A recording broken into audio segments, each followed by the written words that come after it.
solo aquí en Visual TV.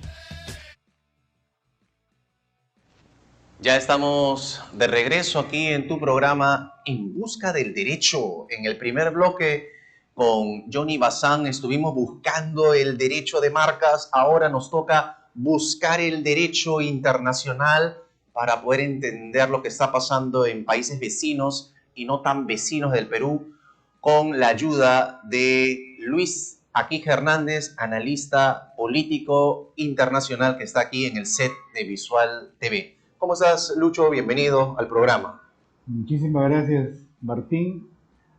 Gracias a Visual TV. Esta es una oportunidad, creo, que muy poco se da en el Perú, porque en el Perú andamos mirándonos el ombligo y no nos damos cuenta que el escenario internacional está en llamas y no podemos, creo, estar con los brazos cruzados, ¿no? Como que, bueno, se está dando una confrontación más y nosotros no podemos hacer nada. Me parece que podemos hacer algo, sobre todo haciendo lo que dice tu programa, tratando de tocar las puertas a quienes se supone son los expertos, son los que desde las Naciones Unidas podrían tomar cartas en el asunto, que hasta este momento no vemos, sino simplemente un panorama siniestro que cada día se vuelve, digamos, inmanejable. Sin duda, hagamos historia en este bloque, conversando con Luis Aquije sobre el derecho internacional. Señor director, si por favor puede colocar las diapositivas en pantalla, en presentación grande, para ir entendiendo los diferentes temas. Adelante, Luis Aquije.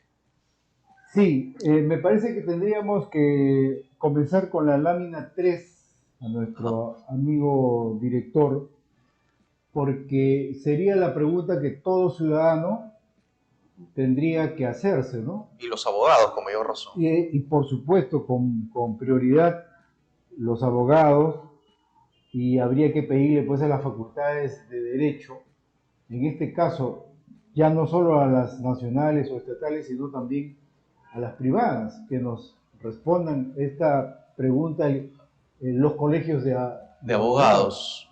¿Por qué no se aplica el derecho internacional? ¿Está de adorno el derecho internacional?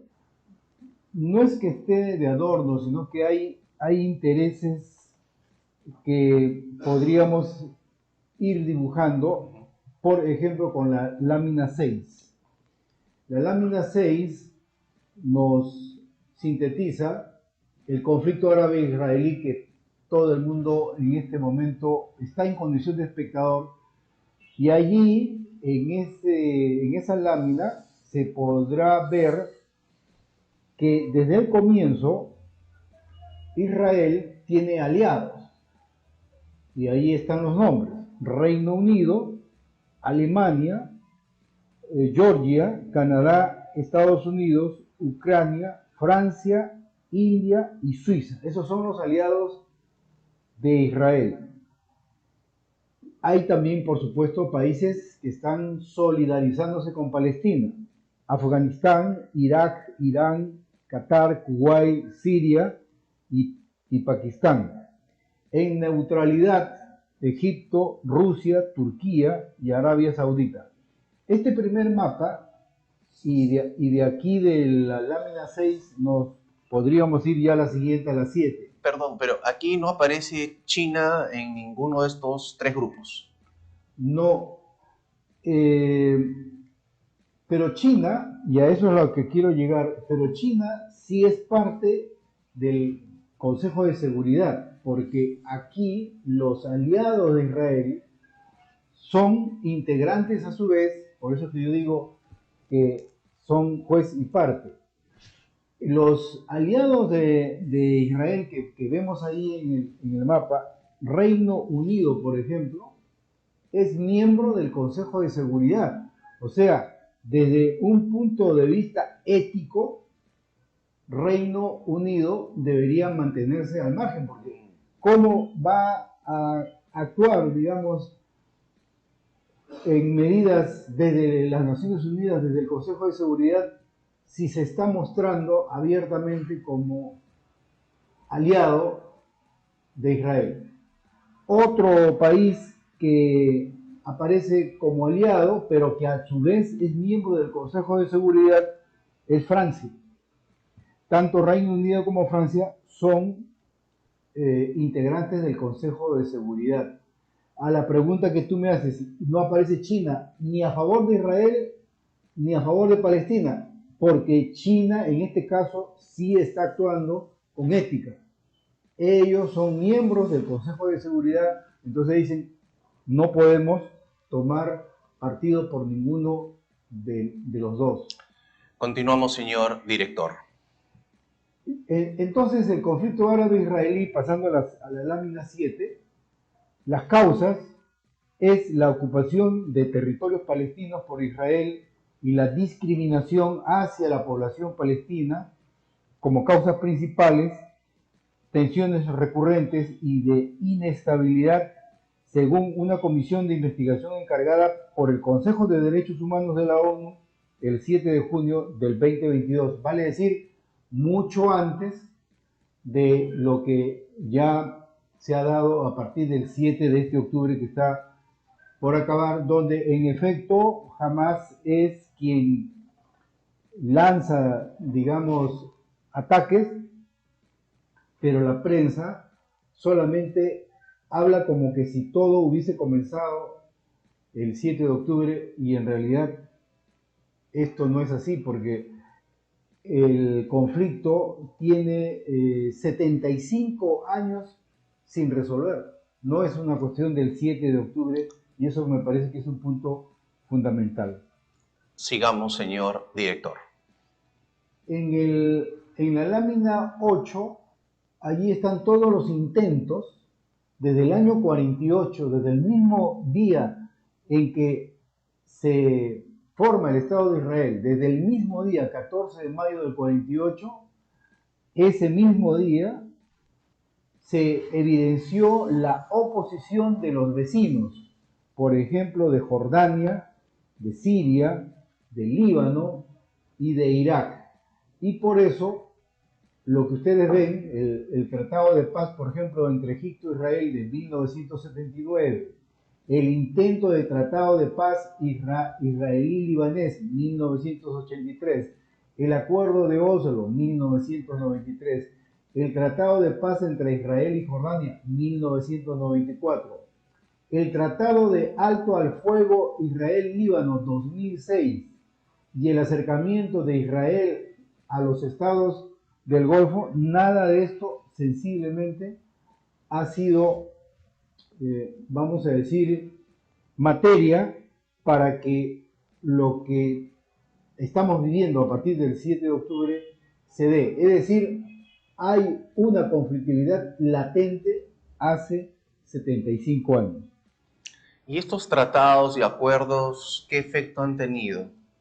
Muy poco efecto, porque terminan siempre en lo mismo, es que Israel tiene pues el poder de estar con Estados Unidos y aquí más adelante vamos a evidenciar que Estados Unidos es el país que tiene la mayor producción de armamentos del mundo. O sea, al final el negocio de las armas es el que se impone y por eso estos tratados no terminan siendo efectivos. Y yendo al plano académico del derecho internacional, dentro de los cursos de derecho internacional está el derecho de los tratados. Así es.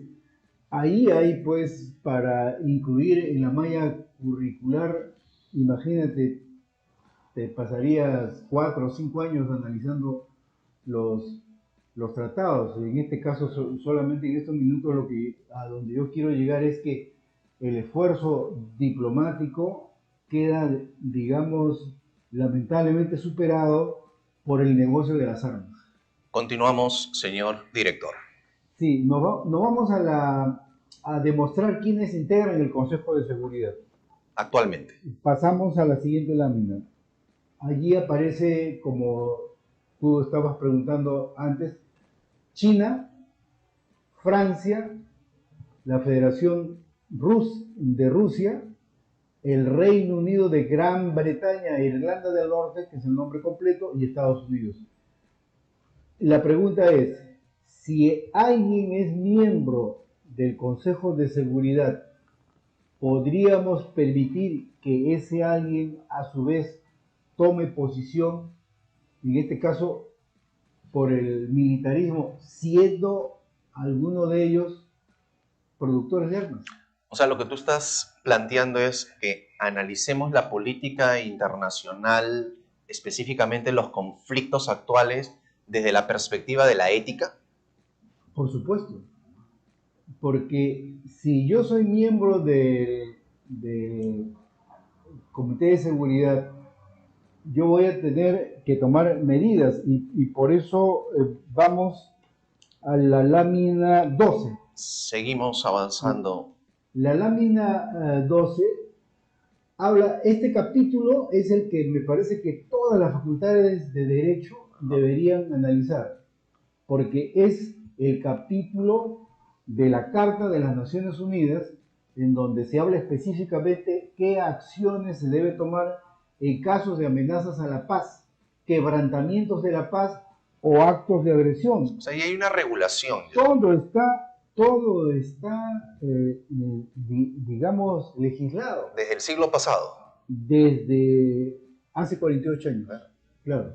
Entonces, pasamos al 13, por ejemplo, porque esto es muy largo y vamos a tratar de apurarnos. Por ejemplo, en este solo artículo, ahí está, mira, el Consejo de Seguridad dice, determinará la existencia de toda amenaza a la paz, quebrantamiento de la paz o acto de agresión y hará recomendaciones o decidirá qué medidas serán tomadas de conformidad con los artículos 41 y 42 para mantener o restablecer la paz y la seguridad internacional. La pregunta es, ¿cómo un integrante, cualquiera de los 5 países que hemos mencionado, va a realizar recomendaciones para decidir qué medidas se toman cuando son a la vez productores de armas? O sea, ese es un primer punto que me parece los medios de comunicación no quieren abordar. Seguimos avanzando, señor director. Vamos a la 17. En la lámina 17... ¿Aparece ahí? Artículo sí, ahí está, 43. Artículo 43. Dice, mira, un solo punto de este artículo, porque tiene varios puntos, pero con este punto podemos ir avanzando en dirección a lo que analizamos. Todos los miembros de las Naciones Unidas, todos, con el fin de contribuir al mantenimiento de la paz y la seguridad internacional, se comprometen a poner a disposición del Consejo de Seguridad, cuando éste lo solicite y de conformidad con un convenio especial o con convenios especiales, las Fuerzas Armadas, la ayuda y las facilidades, incluso el derecho de paso, que sean necesarias para el propósito de mantener la paz y la seguridad internacionales. Aquí a nadie se le excluye. Todos los miembros de las Naciones Unidas pueden comprometerse, digamos, a poner un granito de arena. Es el Consejo de Seguridad el que me parece que no está funcionando. Pero ahí justo quiero rápidamente tu reflexión. Paz, derecho internacional. ¿Qué relación hay entre la paz y el derecho internacional? Hay muchísima relación, porque si estamos ahí dibujando que todo está legislado, que todo está escrito, ¿por qué no se ejecuta? Otra vez, sonando a reiterativo, no se ejecuta porque los 5 países que integran el Consejo de Seguridad tienen pues el interés de mantener el statu quo. Vale decir, el statu quo es, como en el caso de Estados Unidos, tiene el 36% de todo lo que se produce de armas en el mundo, ellos producen el 36%. ¿Quién puede, digamos, en un juicio de neutralidad, quién puede creer que Estados Unidos va a estar interesado en la paz? Si lo que ellos es más bien que su negocio de las armas no vaya a bajar. Pero Barack Obama, que ha sido presidente de Estados Unidos hace poco, recibió el Premio Nobel de la Paz. Sí, precisamente has dado en el punto y nos vamos a la lámina 30, por A favor. ver, señor director. La lámina, Ahí. perdón, 32, lámina 32. Lámina 32. Porque tú me estás hablando de Obama y se supone que Obama era demócrata. Jefe de gobierno. Claro, o sea, podía significar un cambio Claro. en la historia militarista y no ha sido así. Ahí están las estadísticas. Estados Unidos mantiene el 36% de la producción de armas, Rusia en segundo lugar 21%, Francia 7%, Alemania 5%, China 5%, Reino Unido 3%, España 3%, Israel 3%, Italia 2%, Corea del Sur 2%. Estos son los países que producen armamento, pero ahí está nítidamente el liderazgo de Estados Unidos. Así que aquí podemos pasar ahora a la 34, a la lámina 34, concatenando lo que tú estás interesado en saber. En buscar las coherencias o incoherencias. Y en este caso la incoherencia, porque aquí está, y adivinaba que ibas a preguntar eso. Durante el gobierno de Barack Obama, Premio Nobel de la Paz, la Casa Blanca desplegó una amplia maniobra para promover la firma de acuerdos internacionales de armas, que según el Think Tank Center, el Ford International Policy, fue el mayor en la historia después de la Segunda Guerra Mundial. O sea, ¿qué se podría decir? Una ambivalencia que está, vamos a decir, probada con el cuadro que antes hemos presentado. Entonces, conclusión, no hay mucha diferencia en que el presidente de Estados Unidos pueda ser un demócrata o los republicanos, como en este caso Trump, o Trump como se pronuncie, que consolidó esta posición de Barack Obama y contradictoriamente ese mismo año recibe el Premio Nobel de la Paz. Increíble. O sea, lo que estamos tratando de hacer entender al público que por primera vez seguramente está viendo estos temas de corte internacional en Canal Digital de Lima, Perú, es que republicanos y demócratas de Estados Unidos sí tienen temas que los une, como es el tema coinciden. Armamentista.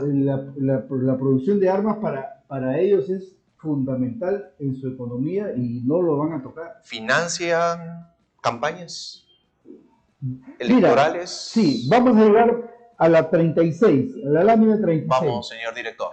Sí, mira, aquí están las 5 compañías principales multinacionales de origen estadounidense que están en el rubro de la industria aeroespacial y militar con grandes recursos en tecnología de avanzada y guerra global, con intereses en todo el mundo. Por ejemplo, la empresa que se llama Lockheed Martin, la Raytheon, la Boeing, la Northrop Grumman y la General Dynamics.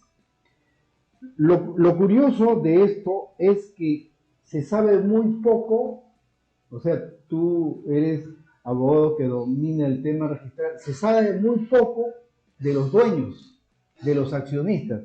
Están registradas como sociedad anónima, pero son las empresas más representativas, digamos, en el rubro de la producción de armas. No se escapa, sin embargo, el nombre de un señor que se llama Larry Fink, que sería el dueño de una de estas empresas. Y vamos a la 38, por favor, amigo director. La 38 para concatenar lo que acabamos de decir, el poder de las empresas de armas. Fíjense, ¿quiénes son los accionistas? Todo el mundo quisiera saber eso. ¿Quiénes son los accionistas principales de la industria armamentística? Los actores principales son BlackRock.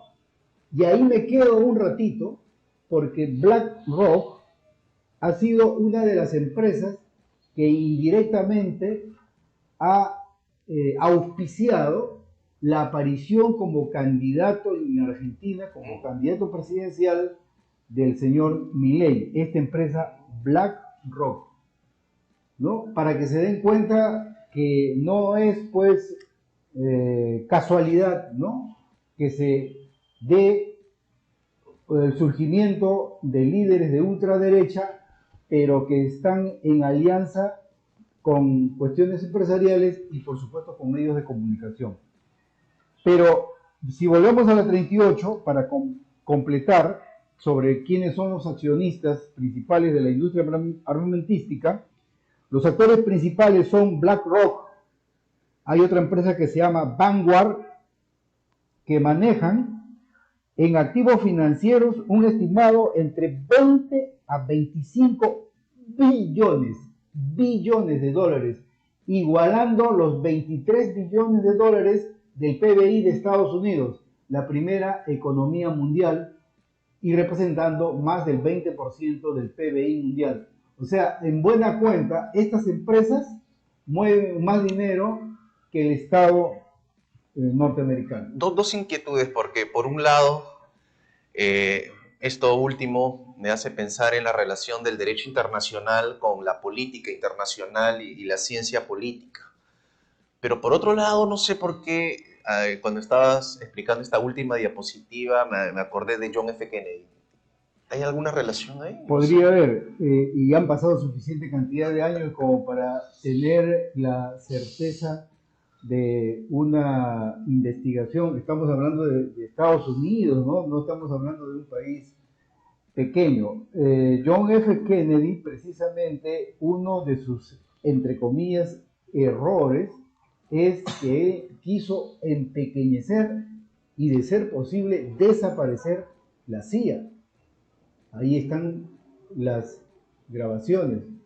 Entonces, los crímenes políticos, si nos pusiéramos a hacer un análisis así rápido, un abanico, no solo es el caso de John F. Kennedy, que aparece un supuesto autor solitario, algo insólito, ¿no? En el país que se supone se toman todas las medidas de seguridad. Pero mira, eso se viene viendo en varios países. En Argentina, fíjate, en Argentina, en el 2016, resulta que aparece muerto en su departamento un fiscal de apellido Nisman. Y se dijo en ese momento, cuando el señor Scioli era el candidato del kirchnerismo, la prensa juega un rol importante en las campañas electorales. De inmediato, sin mayor análisis y sin mayor responsabilidad, similar a cierta prensa acá en Lima, responsabilizaron de esa muerte a la señora que era presidenta en ese momento de Argentina, la señora Cristina Fernández. 2016, estamos 2023. Hasta este momento no hay un esclarecimiento de ese crimen. ¿Hubo un juicio o algo? Hay un juicio. ¿Cuál claro. fue la sentencia? Está eso. Lamentablemente los tribunales pues caminan a paso de tortuga, pero la política no.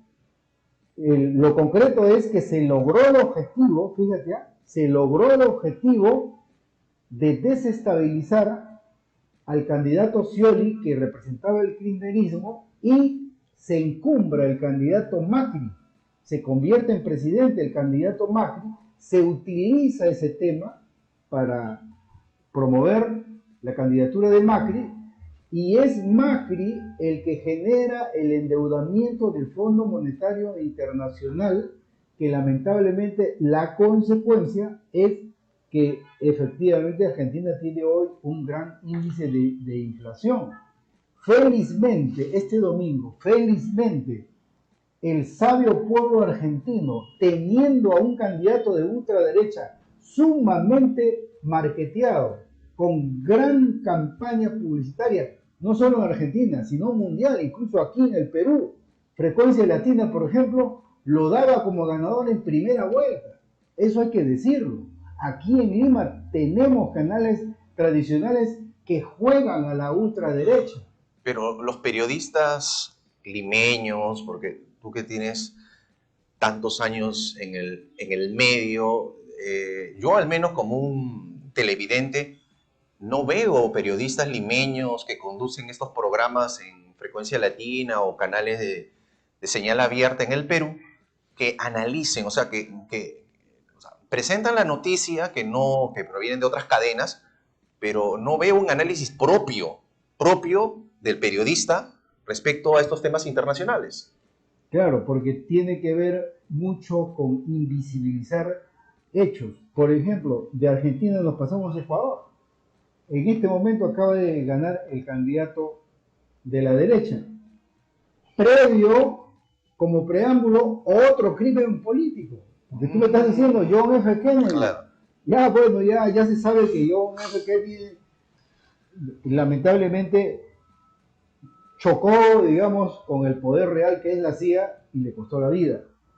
Vamos a Argentina y se supone que el candidato de derecha iba a arreglar las cosas, o sea, el señor Macri, pero no tenía los elementos y bueno, aparece muerto ese fiscal Nisman. Hasta ahora nada ha clarificado esa muerte, pero aquí en Ecuador, en este momento, el escenario que le favorece al señor Noboa es precisamente el asesinato de un candidato presidencial que a la vez es periodista, el señor Villavicencio. La pregunta es, ¿se va a investigar ahora, siendo Noboa el ganador? ¿Se va a investigar? Desde mi punto de vista, lo veo muy difícil. Han ahorcado a los 6 supuestos autores materiales del hecho, pero lo que se tendría que investigar, ¿a quién benefició? El autor intelectual. ¿A quién benefició? Esto, así, bueno, sé que es un término un poco fuerte, pero esto apesta realmente. Ese es lo que tenemos lamentablemente que verificar. O sea, el derecho está, pero sensiblemente muy pocos lo aplican. Volvemos al derecho internacional, señor director. Volvemos a la 39, por favor, para poder cerrar, porque en realidad esta es una magnífica tribuna. Creo que una excepcionalidad en realidad en el Perú. Miren la pregunta. ¿Cuánto han subido las acciones de las principales empresas armamentísticas? En un año no muy bueno para el mercado financiero, porque todo el mundo se queja. Desde que comenzó la guerra en Ucrania, que en otro momento vamos a poder abordar, digamos, las motivaciones de esa guerra, pero en este año no muy bueno para el mercado financiero, desde que comenzó la guerra en Ucrania, las cotizaciones en bolsa, el movimiento bursátil de las principales empresas armamentísticas han subido así. La Lockheed Martin, que ya la hemos mencionado antes, sus acciones subieron en un 23%. La BAE System, 37%. La Northrop Grumman, 39%. Y la General Dynamics, 15%. O sea, ¿hay beneficio en estas guerras para estas empresas? Por supuesto que sí. Seguimos con la siguiente. Sí, y en la 41, por ejemplo, en la 41, una de las empresas, fíjense, una de las empresas, y esto es interesante, una de las empresas armamentísticas se llama Vanguard, tiene el 14.74% de las acciones de un banco que se llama el State Street. Este es un holding bancario, es el segundo de antigüedad en Estados Unidos, con sede en Boston. pero no contento con tener el 1474 de accionariado, la Vanguard, en el holding bancario State Street, tiene 7.45 en el BlackRock, esta empresa poderosísima a nivel mundial. O sea, las empresas de armas son copropietarias de holding bancarios y de empresas financieras. Y tienen incidencia en las campañas electorales y incidencia en la política internacional. Tiene incidencia, por eso es y en la región de Latinoamérica. Por supuesto. Aquí la conclusión sería, Martín, desde mi punto de vista modesto, la conclusión sería que las Naciones Unidas tenga que definir que los integrantes de un Consejo de Seguridad no vendan armas. O sea, que sean países que realmente tengan neutralidad. Eso es lo que me permitiría sugerir, si es que queremos avanzar en dirección de la ansiada paz, ¿no? Porque la humanidad quiere paz. Y todos, yo soy católico, todos decimos, sí, que venga la paz, pero la paz no va a venir mientras que no sepamos realmente tomar decisiones al más alto nivel. Y en este caso, las Naciones Unidas no puede seguir teniendo temor en decir lo que aquí estamos diciendo. El país que es miembro del Consejo de Seguridad, ese país, su característica, su condición, su requisito tendría que ser no ser productor de armas. Con esa primera condición, por lo menos tendríamos un Consejo de Seguridad neutral con una visión real de armonía, de entendimiento y de evitar pues que sigamos derramando sangre de inocentes. Y suena coherente, suena lógico, suena razonable, suena jurídico tu planteamiento, pero parece que el derecho internacional habría que repensarlo. Pero curiosamente, el martes 24, como ayer, Día de las Naciones Unidas, o sea, justo un día después, hoy 25, estamos llevándole a ustedes esta entrevista a manera de diálogo, reflexión sobre el derecho internacional. Y considero que hay una gran deuda de parte del Perú al derecho internacional, a pesar de que el Perú históricamente ha tenido momentos de brillo en el derecho internacional. Por supuesto que sí. Hay antecedentes muy valiosos, pero parece que eso como que no lo hemos continuado y hemos entrado prácticamente en un desprestigio y una falta de liderazgo y de personalidad en el escenario político internacional que obviamente no nos hace bien a nadie del Perú.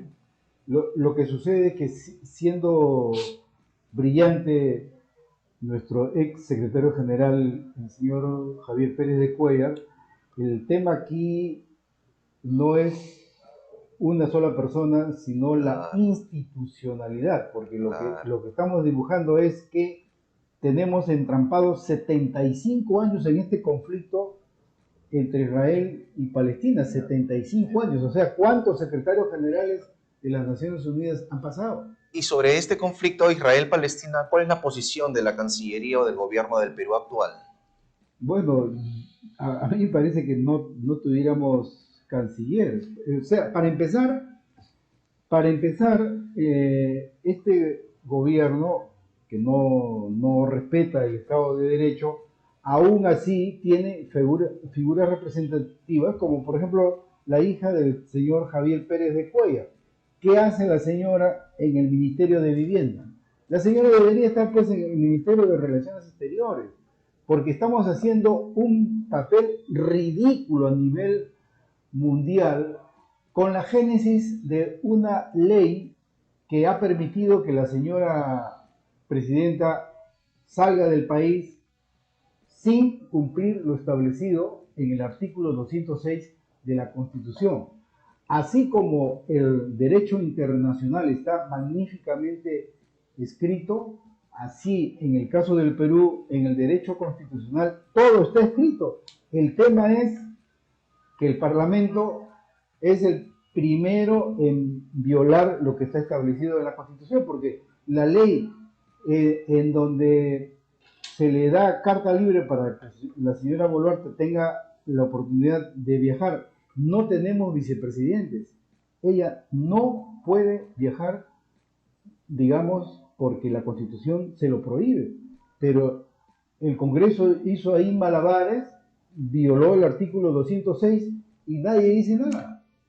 Entonces, ni el Tribunal Constitucional. el tribunal es parte, pues, del caos, ¿no? Entonces, estamos, en realidad, en busca del derecho Sí. también nacional. Definitivamente. Te agradezco mucho, Luis Ignacio Quija Hernández, por esta oportunidad de poder entrevistarte en este programa y pedirle a los amigos que les ha gustado estas modestas reflexiones, que compartan el programa a sus redes sociales, nos dejen sus comentarios y preguntas que estoy seguro tendrán para promover más esta búsqueda del derecho internacional. Gracias, Luis Aquija. Gracias, Martín. Muy amable. Nos vemos el día viernes. Muchas gracias.